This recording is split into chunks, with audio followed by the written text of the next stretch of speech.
Are you overeating because you're worried or because it feels like so many things are out of your control right now?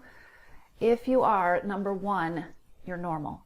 And number two, I have a 4-step process that you can use to stop the cycle of overeating and emotional eating when you're worried, and even when it feels like the only thing you could possibly do for yourself is get yourself something to eat.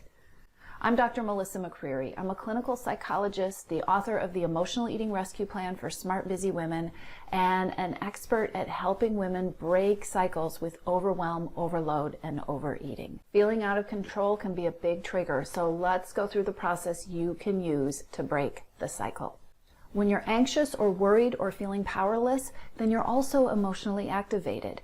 This changes your brain chemistry. It changes the way your brain processes information, and it puts you in a prime position to be in reaction mode.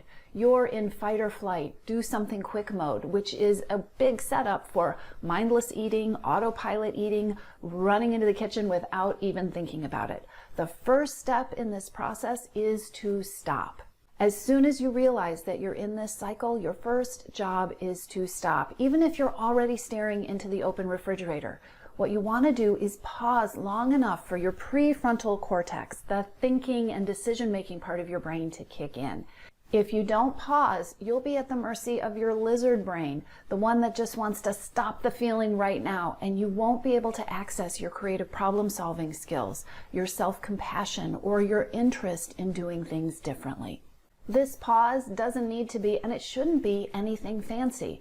What I'm talking about is noticing, oh my gosh, I feel overloaded, and then taking enough time to take a couple of deep breaths and acknowledge it. What does that look like? It looks like saying, oh my gosh, I feel so overloaded, or I'm really scared or worried right now. Take another few breaths and see if you can find some self-compassion. What does that look like? Saying to yourself, wow, this is really hard. I don't know what to do right now. I am in a really tough situation. Everything feels out of control. Stop, take a pause, notice what's going on.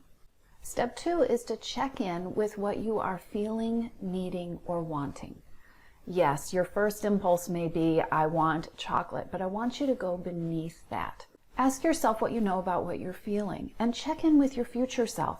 The future self is the you that you're going to be 3 hours from now, not just the self that is feeling like immediate gratification is a good idea.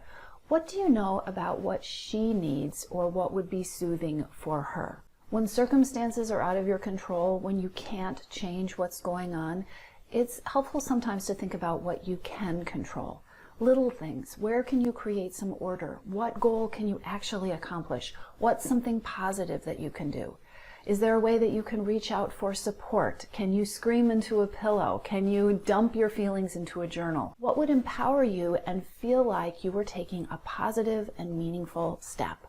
Whether you're craving calm or a reward or even for just everything to be different, the first step to not falling into overeating or emotional eating is to identify what it is that you need or want that isn't food. Step 3 is to apply self-compassion. When you're worried or when things are out of control, it is so difficult. And one of the most difficult things is that feeling that there's nothing I can do about it. It's so tempting in those situations to just throw up your hands and say, well, since there's nothing I can do, the only way to feel better is to go get something to eat. It's not true. Here's something that's really important. You don't have to fix your feelings in order to respond to them. I'm going to say that again because it's really important. You don't have to fix your feelings in order to respond to them. When you were little and you didn't feel well, or maybe you had a cold, you may have memories of things that your mom did to make you feel better. Now, she couldn't take the cold away, but there may have been special things that happened when you were sick that were soothing or comforting. Comfort strategies. Self-compassion, when it's liberally applied, it's like that blanket that you got wrapped in, or the special privileges that you got, or being able to lie on the couch all day and watch TV. It didn't cure you, but it did help you feel better. Never underestimate the power of self-compassion. And mindless eating or binging or overeating, that's not compassion. The true test of compassion is something that feels soothing or helpful in the moment, And it also doesn't make your future self, that woman you're going to be 3 hours from now, it doesn't leave her feeling crummy or guilty or mad at herself. Self-compassion is also not fixing things. Sometimes all you can do for yourself is be with yourself in the moment. Acknowledge and respect that you're having a hard time. Rock back and forth. Wrap yourself in that blanket. Tell yourself that you're doing a good job. And acknowledge that you have a need for comfort or for things to be different, even if you can't change them. Give yourself the chance to feel your feelings. Give yourself a few minutes to feel mad or frustrated or really, really sad. Talk to yourself the way that you would talk to a daughter or a dear friend, somebody that you care about and love and would love to help. Step 4 in this process is instead strategies, something you may have heard me cover before. An instead strategy is a strategic plan for what you're going to do instead of the thing you don't want to do. Not doing something isn't a strategy, and it's really hard to execute. So if you don't want to overeat, it's important to come up with some ideas of what you can try instead of going into the kitchen. As you jump into thinking about instead strategies, there are 2 key things to remember. The first is that this is the 4th step in the process.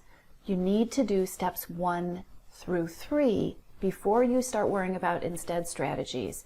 If you do, sometimes the instead strategy will take care of itself. It will naturally appear. And if you skip steps 1 through 3, you're not likely to be effective. The second point about instead strategies might surprise you. It's a little bit weird. The instead strategy that you come up with, it's probably not going to fix your problem. That's something that right now feels out of your control. It might not even change the way that you're feeling or the things that you are needing. Remember that warm blanket idea that sometimes we comfort ourselves simply by soothing and acknowledging what's going on. The important thing about an instead strategy is that it takes care of you. This 4-step process works. You don't have to get it perfect, and you may need to practice it.